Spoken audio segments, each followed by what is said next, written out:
Hello, and welcome to this Medicare Bootcamp session on Medigap costs. In this session, we will look at guaranteed issue rights, premium costs, out-of-pocket costs, and some indirect costs associated with Medigap. We're going to start with guaranteed issue rights because it's really important you understand them and know that they will have an impact on your total costs. Under certain circumstances, you are eligible to buy any Medigap plan from any insurance company that offers them in your state. These plans must cover all conditions, pre-existing as well as new, and they must charge you their published rates for that plan, and it cannot be changed based on any underwriting guidelines. There are only particular times when guaranteed issue rights apply. We'll look at the most common ones. First, your initial enrollment period. This is your birthday month when you turn 65 and 6 months after, and you are enrolled in Medicare Part B. Next, you have original Medicare with other coverage, including retiree or COBRA coverage that is ending. If you're not already enrolled in Part B, you have to enroll before going to Medigap. Third, you've dropped a Medigap policy to join a Medicare Advantage plan for the first time. You've been in that plan less than a year and you'd like to switch back. That's called a trial right, and you only get this opportunity one time. There are other less common examples. If you think one might apply, contact ADN Medicare Solutions. Okay, now let's take a look at your costs in the Medigap program. First, let's look at premium costs. Since Medigap is a supplement to original Medicare, you must be enrolled in Parts A and B. You'll recall that Part A usually has no premium, but Part B always has a premium. This should be a part of your cost calculations no matter what options you may be looking at.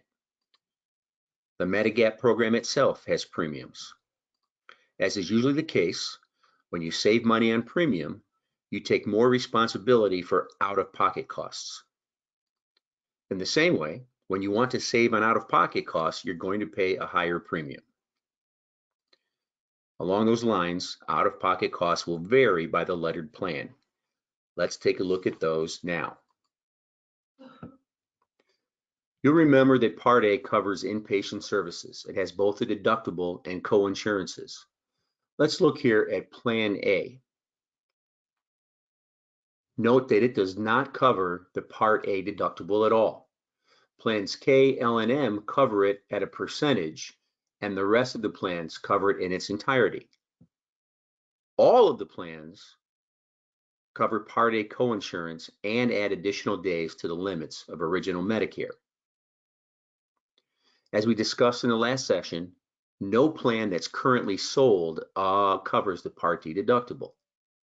These two plans cover it, but they're grandfathered. Folks who have it can keep it, but no one can buy it or transfer into it anymore. All right, let's look at Part B coinsurance and copayment. You'll notice these two plans cover it at a percentage, and the rest cover it in its entirety.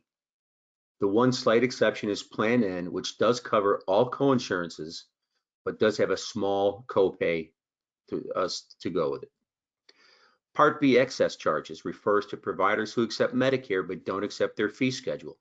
The extra charges can be billed to you. Plan G is the only available plan that covers these charges. For foreign travel, note that A, B, K, and L do not cover foreign services at all. The other plans cover it at 80%, leaving you with a 20% coinsurance for foreign services. You'll notice that K and L have out-of-pocket limits in their plan. That's because they have deductibles, higher deductibles in some states. And once they hit the limit of those deductibles, the plan pays 100%. Similarly, though, all plans offer total out-of-pocket protection. They're just not subject to the deductibles. Now let's look at some indirect costs that are associated with Medigap. There's no prescription drug coverage, as we've pointed out several times. To get that coverage, you must purchase Part D. Part D has its own premium that is part of your overall cost. Part D also has deductibles, coinsurance, and copays to consider. While all plans are the same, not all insurance companies are. They have different costs at the base level and at different ages.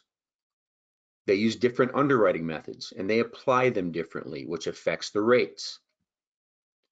Some companies show more stability in the rate of premium increase each year. Please know that our advisors are well aware of the carrier's behavior in different states, and this is invaluable information as you make this important decision. And now we get back to the guaranteed issue that we spoke of at the beginning. Outside of the periods where guaranteed issue applies, your insurance companies do not have to give you the coverage that you want. They can rate you differently based on health questionnaires and pre-existing conditions. They can even refuse coverage altogether. Therefore, if Medigap is right for you, it is better to find a good plan during the beginning, during your initial eligibility, and stay there. It is not as easy to move in and out between Medigap plans as it is in Medicare Advantage. I hope that this has helped you understand the costs, direct and indirect, associated with Medigap plans. If you are confused or a little overwhelmed, which is perfectly natural, make sure you book an appointment on adnmedicare.com with one of our licensed advisors. Typically, a Medigap plan needs to be associated with a Part D prescription drug plan, and we will look at those plans in our next session.